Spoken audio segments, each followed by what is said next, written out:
We are so excited to get to provide these family devotionals for you each day this week. And today I wanted to talk to you about something really important, and that is that in a time where our schedules are all out of whack, in a time where we're out of our normal routine, it's very important and vital that we do not waste the time that we have been given. I don't know if you're like me, but I'm tempted a lot when I get out of that normal routine, when I'm not taking my kids to school in the morning, when I'm not doing what I would normally do, to begin to waste time. So maybe you're mindlessly scrolling through social media, or you're starting another Netflix binge. I really want to challenge you from God's Word today that you and your family take this time and use it for gospel-centered purposes. And I love the passage in Ephesians chapter 5 where Paul writes to the church. He says, "Be very careful then how you live, not as unwise, but as wise, making the most of every opportunity because the days are evil." Certainly, this is a different opportunity, right? This is a different day. This is a different season in our life. None of us have ever experienced anything like this before. But we want to make sure that we're living according to God's Word to say, in this moment, in this time, we're not going to waste time, but rather we are going to redeem the time. And so just a few things that I wanted to suggest to you today about how not to waste time, but to use it for a great purpose. And so first of all, I would love to challenge you to use this time for personal spiritual growth. Get into God's Word. So many people say, well, I never have time to get into God's Word. I never have time to study. I never have time to memorize God's Word.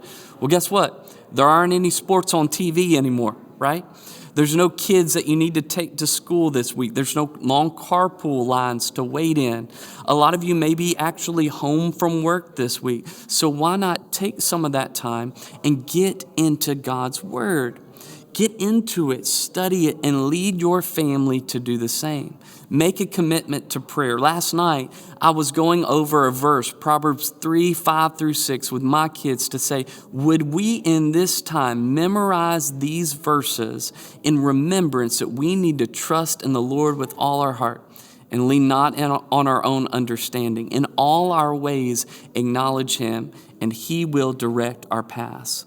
Second thing I want to challenge you to do is this. I want you to use this time to make sure you're reaching out to others, to reach out to others in your neighborhood.